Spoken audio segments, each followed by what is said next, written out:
Isa sa mga favorite food namin ni Jury ay ang mga tinapay sa Lidl. At sa araw nga ito ay nag-crave kami, kaya after ko masundo siya, ay dumiretso na kami dito sa Lidl.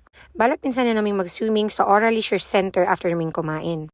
Kaso nga, naluloka kami sa weather. Pabago-bago, ulan init within 1 minute.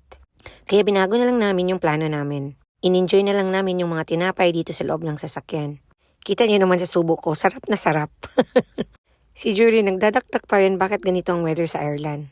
Ayan nga, ni-explain ko sa kanya na kung hindi maulan ang Ireland, malamang hindi ito tatawaging Emerald Isle. Binansagan ngang Emerald Isle ang Ireland kasi sa taglay nitong greeneries.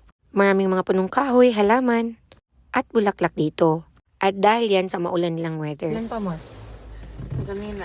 Palabas na ako school. Saan kayo? Pa kaya. Pagsunod na magladal. Parang crest ang ladal. Ni ulan. Nagawas na mo. Wapa na sa kaayo. Marasya